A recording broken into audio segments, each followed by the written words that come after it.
Oui, tisane ou médicaments pour lutter contre le paludisme. Et là, pour y répondre, nous allons suivre tout d'abord ce reportage de l'AFP sur la tisane Artemisia. Regardez. À quelques kilomètres de Dakar, la capitale sénégalaise, ces femmes s'affairent chaque jour autour de grands sacs contenant 2 sortes d'artémisia cultivées. Leur tâche, broyer les feuilles et les tiges jusqu'à obtenir une poudre vert sombre qu'elles conditionnent en petits sachets pour infusion ou en gélules. Tout ceci sous le regard attentif du jeune ingénieur agronome belge, responsable de la maison de l'artémisia au Sénégal. Il rassure que l'utilisation de l'artémisia contre le paludisme n'a aucun effet secondaire. Il n'y a pas d'effet secondaire, il n'y a pas de résistance et c'est vraiment un prix qui est adapté sur un traitement d'1 semaine. La personne prend l'artémisia pendant 1 semaine, elle est guérie, elle n'a plus de traces de parasites dans le sang, donc elle ne va plus faire de crise de palu. Depuis les années 2000, des tests sur des centaines de personnes vivant dans des zones infectées, notamment en République démocratique du Congo et au Cameroun, ont démontré une efficacité préventive et thérapeutique allant jusqu'à 100% après 7 jours de consommation de la tisane, poursuit le jeune Belge installé au Sénégal après ses études. Sœur Françoise Cissé, une fidèle utilisatrice de l'artémisia, témoigne. Même quand j'ai des signes de palu, je commence à prendre. Voilà. Et les autres aussi, comme j'ai traité le palu, je sais que ça a un effet sur ça. En dépit de son efficacité avérée, des spécialistes mettent en garde contre l'utilisation inconsidérée de l'artémisia. Autant pour la prévention, bon, on n'est pas encore dans la résistance et autres, mais en cas d'accès avéré, je pense qu'il serait sage quand même d'utiliser des traitements qui sont reconnus comme efficaces parce que le palu, ça peut aller très très vite et un accès de palu non traité correctement peut en 2 jours se transformer en un accès grave et entraîner la mort. L'artémisia, redécouverte pendant la guerre du Vietnam, n'est pas une inconnue de la science moderne. Il faut noter tout de même que l'OMS n'en recommande pas l'utilisation sous sa forme naturelle. Oui, en plateau, on retrouve bien sûr Pierre Wemar, qui est le directeur de la ferme agroécologique La Providence. Vous produisez de l'artémisia, c'est ça? C'est exact. Allez, merci de venir à nous depuis Banik B, c'est ça, oui, sur le plateau. Voilà, vraiment, le plateau du Bénin. Bonsoir et heureuse d'amener. Bonsoir, Siongaba. Alors, on parle aujourd'hui de lutte contre le paludisme. Je le disais, nous sommes en saison pluvieuse et donc les moustiques, il y en a vraiment en quantité. En quantité. Et quand on parle de moustiques, et en qualité, côté paludisme. Côté paludisme. Quand on parle de moustiques, c'est le palu en même temps. Et donc, la question qu'on se pose, est-ce qu'il faut de la tisane ou il faut des médicaments? Des médicaments. Mais déjà, il faut dire, il y a quelques jours, nous avons célébré la journée mondiale du paludisme. Oui. Et nous avions dit sur ce plateau que l'incidence du paludisme aujourd'hui dans notre pays était en tout cas vers octobre 2017, selon l'un des représentants du ministère de la Santé, de 4,6%. Et la létalité est de 0,8% pour 1000. Pour 1000. Maintenant, on se dit, voilà une plante. Un produit naturel, un remède naturel contre le paludisme. L'OMS, toujours en pleine lutte contre cette maladie-là, pourquoi ne pas opter pour du naturel? Et vous avez dit, est-ce qu'il faut choisir entre la tisane ou le médicament? L'expert est là pour nous répondre. Merci à vous, Monsieur Wemar. Vous pouvez nous dire quelque chose, un petit mot en Banigbe, si c'est une langue. Alors, ça doit être Yoruba ou Nago?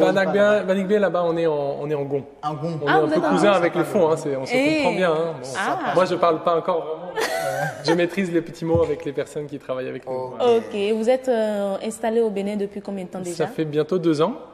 Voilà, et on a ouvert cette ferme sur la paroisse Saint-André de Banik-Bé, où en fait c'est une ferme à but social pour aider vraiment les gens à retrouver le goût de la terre, qui est vraiment la richesse première du Bénin. La terre, c'est je pense, l'or du Bénin. Donc, voilà. Et on a réussi à cultiver cette plante. Moi, je pense qu'on va rentrer dans les détails ensemble. Alors, mais comment êtes-vous venu à cette plante-là, à l'Artemisia? Alors, notre ferme s'appelle La Providence et je pense que son nom est bien trouvé parce que c'est assez providentiel qu'on ait pu apporter cette plante au Bénin. En fait, on venait pour donc cette mission de développement agricole sur cette paroisse et on a rencontré une personne en France qui a monté la maison de l'Artemisia, une maison qui a pour but de promouvoir la culture de la plante et aussi les études cliniques sur cette plante pour justement éradiquer le paludisme. Voilà. C'est un des moyens aujourd'hui naturels pour en arriver à combattre cette maladie. Et c'est facile de produire cela dans notre pays? Les conditions climatiques favorisent la chose? C'est une très bonne question. Malheureusement, la plante est habituée plutôt à un climat assez frais, en altitude. Elle nous vient de Chine pour cette variété qu'elle a. Et malheureusement, évidemment, la chaleur, l'humidité au Bénin n'est pas forcément son meilleur environnement. Et surtout qu'elle est très sensible à tout l'environnement, l'hydrométrie, la qualité du sol. Donc on a dû travailler notamment avec cette ferme qu'on a vue au Sénégal, qui a adapté les semences depuis des années au climat africain. On est assez proche finalement ici au Bénin du climat au Sénégal. Et on arrive à avoir des pieds qui maintenant arrivent parfois même jusqu'à ma taille. Je mesure 1,98 m, donc ça monte jusqu'à 2 mètres même. Des plants qui peuvent nous permettre de produire en quantité de la tisane. Et ça se passe au Bénin. Donc on a fait reconnaître la plante au niveau de l'herbier national du Bénin, comme il se doit. Et vous avez donc cette variété chinoise et une variété aussi africaine. Voilà. Mais ça demande beaucoup de connaissances et de maîtrise de la culture, malheureusement. De la culture. Alors il suffit juste de planter, de bien l'entretenir et qu'après on puisse quand même l'utiliser. On peut préparer ça comme toute autre tisane qu'on a. Oui, mais alors comment ça se passe? La préparation. Alors aujourd'hui, on parlait de l'OMS. L'OMS nous demande vraiment de bien contrôler et maîtriser toute la chaîne de production de la culture, à la transformation, à la commercialisation. Vous voyez, on a un label, ce logo orange dessus, c'est un label de qualité à la fois de la façon dont on travaille, sans pesticides, sans produits chimiques, en respectant aussi les personnes qui travaillent sur le champ, en leur donnant des revenus suffisants. Et aussi, derrière, garantit la qualité du produit qu'il y a dedans, garantit bien que c'est de l'artémisia. Derrière, il y a aussi toutes les études cliniques qui sont faites. Donc en fait, aujourd'hui, vraiment ce produit que vous avez devant vous, et on parle de phytothérapie cliniquement prouvée avec une posologie très précise. Et l'OMS veut que ça soit très maîtrisé, que tout le monde ne puisse pas vendre de la tisane, un peu comme je dirais, la phytothérapie de rue, comme on peut voir un peu partout. C'est les écorces, les herbes, qui ne sont pas toujours malheureusement maîtrisées et où on a pu arriver à des dérives, et des dérives qui sont parfois même un peu malheureuses. Des intoxications et tout. Mais là, ça veut dire que l'efficacité, en tout cas le contrôle de qualité est assuré. Complètement. Pas de souci à ce niveau. Voilà. Il y a également le ministère de la Santé qui a un regard là-dessus. Alors nous avons rencontré les autorités béninoises. Nous ne travaillons pas sur une terre sans respecter les règles. Donc nous avons rencontré le ministre de la pharmacie, le responsable de la médecine traditionnelle, et aussi le ministre en personne, le ministre de la Santé, qui nous a reçus. On a aussi été rencontrer l'OMS. Tous ces gens sont au courant de nos actions et surtout, nous avons bien respecté cette règle. Aujourd'hui, l'artémisia est une tisane, donc dans la réglementation au niveau de la médecine traditionnelle, ce produit est légalement peut être distribué de façon légale en pharmacie et autres. Mais alors, pourquoi avoir opté pour la tisane et non transformer l'artémisia? Voilà, parce qu'on a eu à travers le reportage même en gélule. Bien sûr. Alors c'est une très bonne question. Aujourd'hui, il y a moi je ne suis pas chercheur, je ne suis pas médecin. Derrière nous, nous avons des chercheurs qui sont aux États-Unis, en Afrique, au Luxembourg, un peu partout, qui nous accompagnent dans la recherche. Et aujourd'hui, l'efficacité la plus grande de l'artémisia, c'est en tisane et même en vrac. Pas la tisane en infusette comme les sachets Lipton, parce que le principe actif ne passe pas assez bien. Donc ce qu'on cherche vraiment, c'est l'efficacité optimale. Donc ça reste assez simple, on dirait comme ça, mais si on le fait aussi en gélule, on a un problème aussi après de durée de vie du produit. Et aussi d'hygiène, il faut une hygiène irréprochable pour faire des gélules. Et puis ce que j'ai envie de dire, c'est qu'on se rapproche de plus en plus de la médecine conventionnelle. Et je pense qu'il ne faut vraiment pas que dans la tête des consommateurs, on mélange les deux. Je veux dire, la médecine conventionnelle fait un grand travail de son côté.